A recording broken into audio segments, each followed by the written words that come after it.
안녕하세요. 날마다 주께로 2월 22일 말씀 묵상 보도록 하겠습니다. 오늘 본문은 에스겔 32장 1절에서 16절 말씀입니다. 영상을 보시기 전에 꼭 먼저 큐티를 하시고 보시면 좋겠습니다. 오늘 본문은 우리가 에스겔 선지자가 오늘 본문에서 애굽 바로 왕에 대해서 예언하고 있는 말씀입니다. 에스겔 선지자는 4장부터 24장까지 하나님의 택한 백성들의 불순종의 문제를 다루고 있습니다. 그리고 이어지는 오늘 이 25장에서 또 32장은 열국에 대한 심판의 메시지를 다루고 있습니다. 유다를 둘러싸고 유다를 괴롭혔던 여러 열국들에 대한 심판이 차례대로 나오고 있는데요. 암몬, 모압, 에돔, 블레셋, 두로, 시돈, 그리고 오늘 이어지는 애굽에 이르기까지 이 열국에 대한 심판이 하반부에 나오고 있음을 우리가 염두에 두면서 말씀을 보면 좋을 것 같습니다. 우리는 때로 하나님께서 더 많은 죄를 짓는 이방인들보다 하나님의 백성들을 하나님께서 더 가혹하게 다루고 계시는 것이 아닌가 하는 생각이 들 때가 있습니다. 하지만 우리는 이 에스겔 선지서를 보면서 하나님이 어떻게 우리를 다루시는가 하는 것을 볼 수 있는데요. 하나님은 먼저 그분의 백성들을 다루시고 그리고 이후에 이방인들을 다루신다는 것을 우리가 생각해 볼 수 있습니다. 이방인들은 예루살렘이 멸망하고 그들이 포로로 끌려가고 하면서 그들을 보면서 많이 비웃었을 것입니다. 그들을 지키시고 보호하신다라는 하나님의 무능함을 보면서 비웃었을 것이고 또 자신들을 지키고 있다라고 생각하는 이스라엘 백성들의 신앙을 비웃으면서 자신들이 믿는 신이 훨씬 더 강하다라고 생각했을 것입니다. 그러나 하나님은 먼저 이스라엘 백성들을 다루시고 그 후에 이방인들의 죄를 물으시는 것이 순서임을 알 수 있습니다. 하나님의 백성들이 하나님의 자녀로서 의롭게 살지 못하고 율법을 맡은 자로서 그 율법을 지키면서 바르게 살아가지 못하시는 것에 대해서 하나님은 먼저 죄를 물으시고 하나님의 백성들을 심판하시는 것을 볼 수 있습니다. 그러나 그것으로 하나님은 끝나는 것이 아니라 하나님은 이방인들을 향해 이제는 심판을 선고하고 계신 것이죠. 이 땅에 살아가면서 우리가 하나님의 백성들이 훨씬 더 가혹하게 하나님께서 다루신다라고 생각이 드는 것이 이런 이유일 것입니다. 그러나 하나님은 하나님의 백성들에게 먼저 그분의 말씀대로 살아갈 것을 요구하시고 또 그렇게 다루십니다. 하나님의 관심은 먼저 그분의 백성들에게 있기 때문인 것이죠. 그러나 이방인들의 죄를 간과하시는 것이 아닙니다. 하나님은 오늘 말씀대로 이스라엘 백성들의 죄를 다루신 후에 그리고 이방인들의 죄를 다루심으로써 그분의 공의를 우리에게 보여주고 있다는 것을 볼 수 있는 것입니다. 오늘 본문은 애굽에 대한 심판이 선고되고 있다라고 말씀을 드렸는데 날마다 주께로 이 큐티책의 왼편을 보시면 핵심 어휘가 잘 정리되어져 있습니다. 슬픈 노래, 사자, 큰 악어, 그물, 공중의 새들, 온 땅의 짐승, 패망의 소문, 바벨론 왕의 칼 이러한 단어들이 열거되어져 있습니다.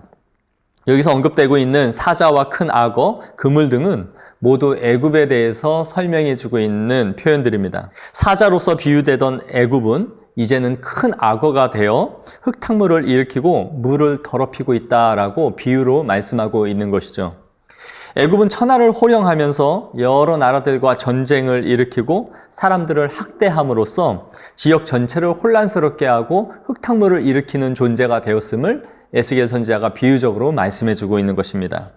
그러나 이제 하나님은 그들의 시체를 공중에 새가 와서 먹게 하며 내 피로 땅에 물을 대듯 하고 하늘의 빛을 가리워서 어두운 흑암이 임할 것이다 라고 말씀하고 있습니다.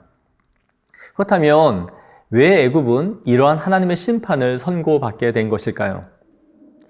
오늘 본문 12절에 보시면 그 이유가 잘 나와 있습니다. 12절 중반부에 그들이 애굽의 교만을 패하며 그 모든 무리를 멸하리로다 라고 말씀합니다. 하나님께서 애굽을 패하시기로 결정하신 이유가 바로 그들의 교만임을 말씀해주고 있는 것이죠. 교만이라는 것 매우 상투적이고 또 어떤 때는 추상적으로 느껴질 수 있는 그런 표현입니다. 그러나 이 교만이라는 것은 하나님의 자리에 앉고자 하는 모든 총체라고 생각하시면 됩니다.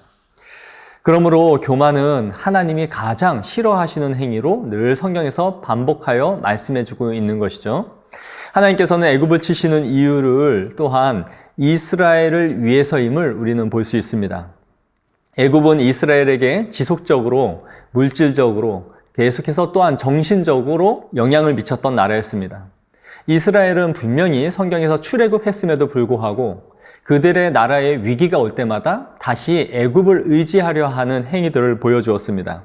하나님은 유다에게도 바벨론으로 포로로 끌려가는 것이 하나님의 뜻임을 분명히 말씀하셨음에도 불구하고 유다는 계속해서 친애굽 정책을 취함으로써 바벨론과 대항하여 싸우려고 했던 것이죠.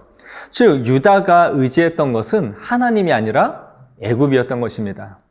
그러므로 애굽의 패망은 곧 너희가 의지하던 애굽이 너희에게 아무런 도움도 줄 수 없다라는 것을 보여주는 하나의 징표가 되었던 것이죠. 사랑하는 성도 여러분, 우리가 하나님 외에 다른 것을 의지하고 있는 것은 아닌지 우리 자신을 잘 돌아볼 수 있는 시간이 되기를 원합니다. 마지막으로 우리가 기억할 것은 애굽의 심판은 장차 하나님을 인정하지 않고 자신의 의지대로 살아왔던 모든 인생들이 받을 심판을 예표한다라는 것입니다. 애굽은 한 시대를 호령했습니다. 그러나 그 영광은 영원하지 않았습니다. 이 땅에 영원한 영광은 없다라는 것을 성경은 보여줍니다. 그러나 이 땅에 살아가는 모든 인생들을 보시면 모두 자신의 화려하고 잘 나가던 자신의 전성기가 영원할 것이다 라고 생각하면서 살아가는 사람들이 대부분입니다. 그래서 하나님 없이도 자신의 자원을 사용해가면서 자신만의 도성을 세워가는 것이 이 땅의 사람들입니다. 그러나 그런 인생들을 하나님은 오늘 본문에서 말씀하시는 것처럼 허물어버릴 것임을 말씀합니다. 사자같이 호령하던 모습은 이제 그물에 쌓이고 그들의 빛은 어둡게 될 것이며 그들의 마음은 번뇌와 두려움으로 가득하게 될 것임을 선고받고 있는 것이죠. 그럼에도 불구하고 그들을 구해줄 자가 없음을 그때야 알게 될 것입니다. 그러므로 우리는 이 땅에 살아가는 동안 하나님을 의지하지 않는 인생으로 살아가는 것이 아니라 하나님을 만나고 하나님 안에서 의지하는 법을 배우는 그러한 삶이 되기를 원합니다.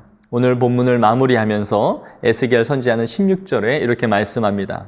여자들이 이 노래를 슬피 부르라고 말이죠. 슬피 불러서 이 노래가 그들에게 기억되라 라는 것입니다. 하지만 하나님을 의지하며 살아가는 하나님의 백성들은 슬픔의 노래가 아니라 기쁨의 노래가 될 것입니다. 요한계시록 15장 3절에 하나님의 종 모세의 노래 어린 양의 노래를 불러 이르되 주 하나님 곧 전능하신 이시여 하시는 일이 크고 놀라우시도다. 만국의 왕이시여 주의 길이 의롭고 참되시도다.